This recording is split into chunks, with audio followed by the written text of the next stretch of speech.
ঐতিহাসিক শ্ৰী শ্ৰী বাসুদেৱ দেৱালয়ৰ গোন্ধ চৌপৰী সভা আৰু মহাবিষ্ণু যজ্ঞানুষ্ঠান দৰঙৰ ঝাকুৱাপাৰা সমলাত অৱস্থিত শ্ৰী শ্ৰী বাসুদেৱ দেৱালয়ৰ গোন্ধ চৌপৰী সভা মহাবিষ্ণু যজ্ঞ আৰু ভাগৱত শোভাযাত্ৰাৰে ঐতিহাসিক বুঢ়ীনগৰ পুখুৰীত পানীতোলা বৰ্ণাঢ্য উৎসৱৰ সামৰণি পৰে 5 আৰু 6 মে'ত দুদিনীয়া কাৰ্যসূচীৰে অনুষ্ঠিত গোন্ধ চৌপৰী সভা মহাবিষ্ণু যজ্ঞানুষ্ঠানৰ দ্বিতীয় দিনা ভাগৱত শোভাযাত্ৰাৰে ঐতিহাসিক বুঢ়ীনগৰ পুখুৰীত পানীতোলা বৰ্ণাঢ্য উৎসৱটি উদ্বোধন কৰে চিপাঝাৰ বিধানসভা সমষ্টিৰ বিধায়ক ডক্টৰ পৰমানন্দ ৰাজবংশীয়ে উদ্বোধনী অনুষ্ঠানত অংশগ্ৰহণ কৰে ভেৰগাঁও মহকুমা আৰক্ষী বিষয়া দুৰ্গ কিংকৰ শৰ্মাই ইয়াৰ পিছতে পানীতোলা ঘট লৈ দেৱালয়ৰ চৌহদ প্ৰশিক্ষণ মহাবিষ্ণু যজ্ঞ আৰু গীতা পাঠ আৰম্ভ হয় দুপৰীয়া ভোগ নিবেদন সমূহীয়া নিৰ্মালী গ্ৰহণ আবেলি ওজাপালি প্ৰদৰ্শন সমূহীয়া সেৱা আৰু প্ৰসাদ বিতৰণেৰে অনুষ্ঠানৰ সামৰণি পৰে দেওবাৰে সন্ধিয়া 5 শতাধিক প্ৰজ্বলিত আলোকিত কৰে দেৱালয়ৰ চৌহদ ইয়াৰ পাছতে অনুষ্ঠিত হয় কৃতি ছাত্ৰ ছাত্ৰীৰ সম্বৰ্ধনা অনুষ্ঠান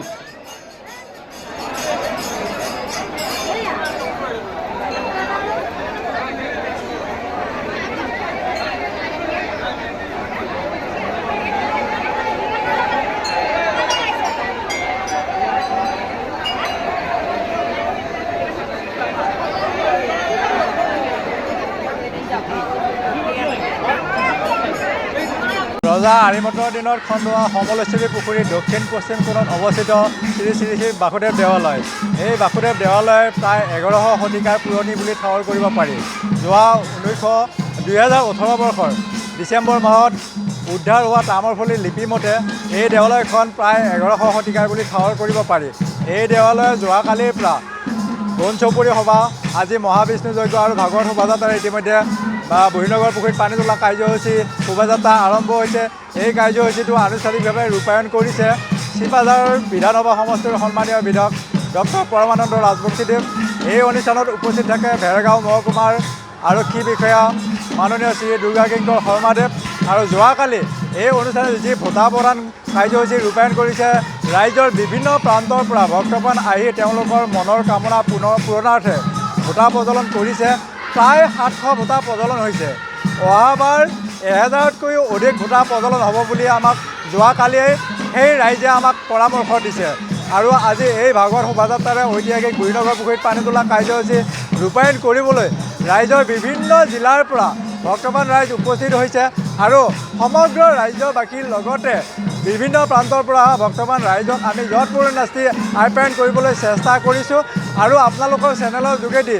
এই দেৱালয়ৰ প্ৰসাৰ আৰু প্ৰচাৰৰ ক্ষেত্ৰত যাতে আপোনালোকে ভূমিকা লয় তাৰ কাৰণে অনুৰোধ জনাই এই দেৱালয়ৰ সকলো কাৰ্যসূচীতে আপোনালোকৰ দিহা পৰামৰ্শ বিচাৰি আমি আন্তৰিকতাৰে পৰৱৰ্তী সময়তো আপোনালোকৰ উপস্থিতি আমি কামনা কৰিছোঁ ধন্যবাদ আমাৰ শ্ৰী শ্ৰী বাসুদেৱ দেৱালয়ৰ সমূহ ভক্তমান ৰাইজ আমাৰ প্ৰতি বছৰে এই ঐতিহাসিক আৰিমতৰ দিনতে খন্দোৱা সমলেশ্বৰী পুখুৰীৰ পাৰত অৱস্থিত শ্ৰী শ্ৰী বাসুদেৱ দেৱালয় এই দেৱালয়ৰ প্ৰসাৰটো ইমানভাৱে বৃদ্ধি হৈছে ইয়াৰ কাৰণটো এটাই বাসুদেৱৰ প্ৰতি যিটো মানুহৰ আগ্ৰহ বাসুদেৱৰ প্ৰতি যিটো শ্ৰদ্ধা তাৰ প্ৰতি আস্থা জনাই বাসুদেৱৰ যিটো প্ৰভাৱ সেই সকলোটো ক্ষেত্ৰতে প্ৰতিফলিত হৈছে সমূহ ৰাইজে বাসুদেৱৰ মহিমা বুজি পাইছে আজি সেই বাসুদেৱৰ মহিমা মণ্ডিত কৰিবৰ কাৰণে আজি বিভিন্ন অঞ্চলৰ পৰা অসমৰ বিভিন্ন অঞ্চলৰ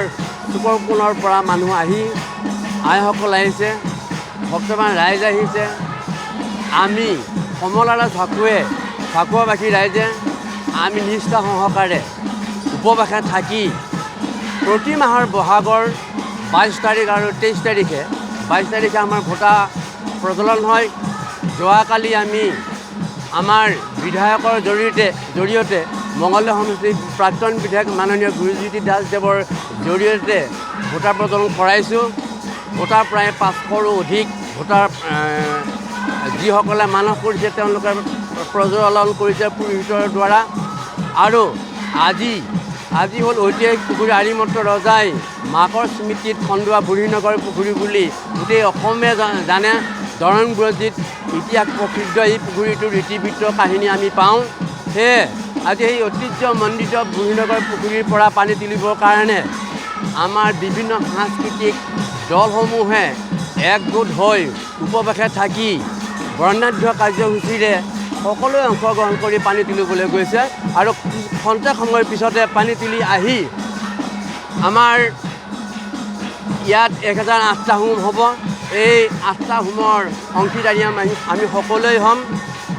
উল্লেখনীয় কথাটো হৈছে যে আমি চিপাঝাৰ সমষ্টিৰ অন্তৰ্গত নাছিলোঁ। এই ডিলিমিটেশ্যনৰ পিছত আমাৰ 5টা সমষ্টি আমাৰ চিপাঝাৰ অন্তৰ্গতত আমি সোমাই পৰিলোঁ। সেয়ে আমাৰ বৰ্তমানৰ বিধায়ক ডক্টৰ পৰমানন্দ ৰাজবংশীদেৱ তথা অসম সাহিত্য সভাৰ প্ৰাক্তন সভাপতি ডক্টৰ পৰমানন্দ ৰাজবংশীদেৱে এই ভাগৱত শোভাযাত্ৰা আৰু পানী তোলা কাৰ্যসূচী শুভ উদ্বোধন কৰে। তেওঁৰ লগত আমি অঞ্চলবাসীয়ে আনন্দ আৰু উৎসাহেৰে তেওঁৰ লগত কাৰ্যসূচী ৰূপায়ণৰ ক্ষেত্ৰত আমি সফল ৰূপায়ণৰ বাবে সকলোৰে আন্তৰিকতাৰে সহায় আৰু সহযোগিতা আগবঢ়াওঁ।